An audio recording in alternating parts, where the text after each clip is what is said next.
lately I've had a lot of conversations with folks about a horse's energy.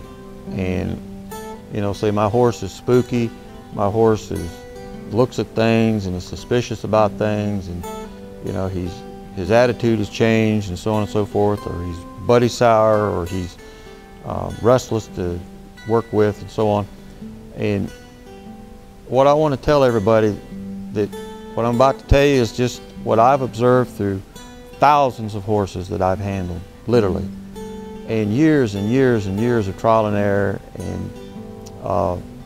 and it comes down to non-productive energy is what I call it. Horses get non-productive energy, and what that means is that it's like a child that's hyperactive, they're just fidgeting everywhere. Well, a lot of that has to do with what they eat, what you're feeding them. Years ago, a long time ago, I came to the conclusion that, well, the only advice I was getting on how to feed a horse was from the feed salesman.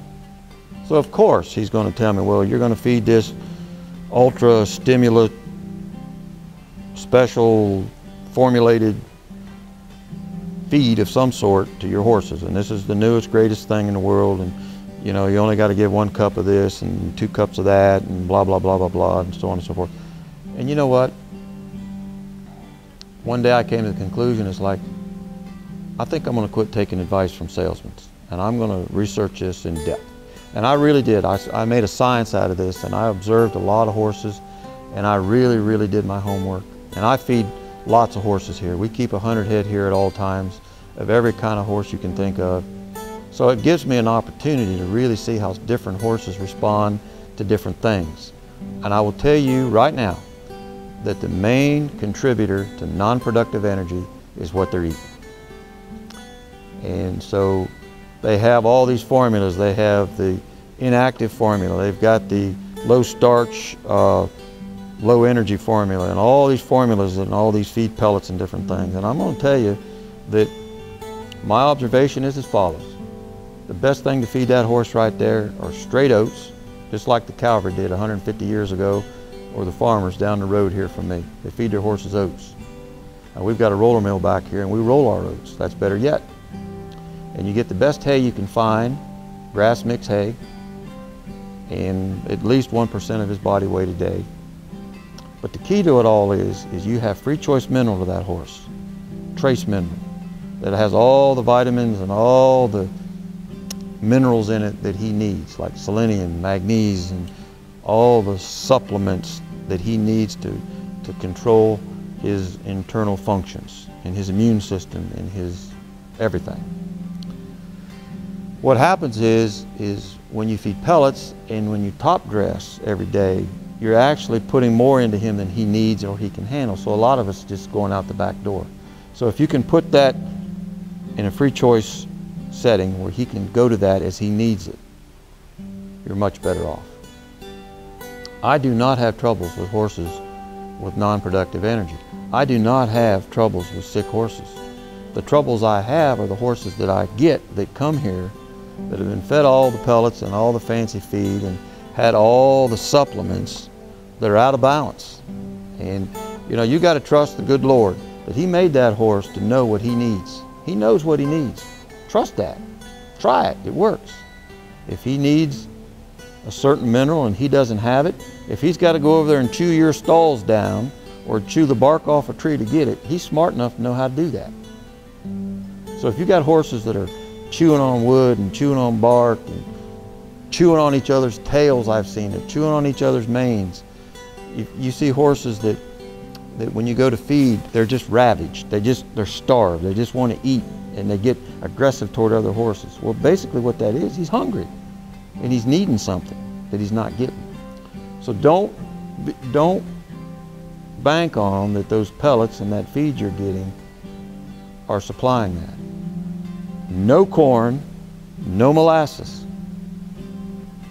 That has no business in a horse. If you see a horse that's foaming up, sweaty, corn, molasses. If you go out and see a horse that's covered with flies, his manure piles are covered with flies, it's molasses, corn. Well, think about it. You're feeding him sugar, passing straight through him, getting in his manure. That's why your manure pile's full of flies. That's why he's got flies all over his face, because when he sweats, that sweat's got the sugar in it, and that's what the flies are after. Now, you come to my barn, you're not going to see flies on my manure pile. I don't need all this fancy fly bait and all this stuff that goes on, because I'm not feeding the flies. I'm feeding the horses. Okay, so a lot of farms, all they're doing is feeding the flies. So you come to my barn, you don't see a lot of birds, you don't see a lot of rats and mice, because I'm not feeding them. Because what I feed my horses, they digest and doesn't pass through them. Okay, makes a big difference. If your manure pile's full of corn that pass through your horses, that's where the rats come from. That's where the, you know, all the varmints and things they've got, they come there and they feed on that. So, you know, here's a subject where this is not new technology. You don't need to be a scientist to figure this out.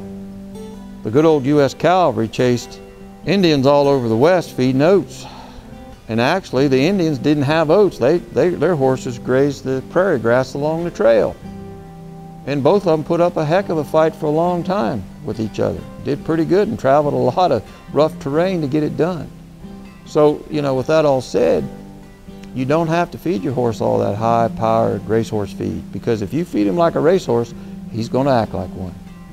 But see, now, as far as I'm concerned, this is what I want right here, right there. I want to be able to walk around him, and I want to handle this horse in a way where he is relaxed and he is calm. When I get on his back, he's going to ride the same way. But his system is in balance. He's got the proper nutrition, he's got the proper supplement, his belly doesn't hurt, he doesn't have gas pains from unnatural things that I'm feeding him. He's got good hay, he's got plenty of water, he's got plenty of salt, his feet have been trimmed properly, his teeth have been floated properly. So he has no pain, he has no reason to fear me or not want to be around me. So he's not hungry, you know, he's not looking around where all his buddies are or anything, because he wants to be with me, because I'm his leader, I'm his friend. I've earned that. Nathan, the young horseman that works here, this is the horse he works with, and I think he's done a pretty good job of getting this horse prepared to earn himself a good home. But realize it all starts with this attitude and this thought process that I've just shared with you, that just be careful on what you're feeding your horse. And if you've got non-productive energy, I would say 9 times out of 10, you trace it back to what you're feeding him, and that's what you're going to find. So with that, that's a good way to approach non-productive energy, and that's what I recommend.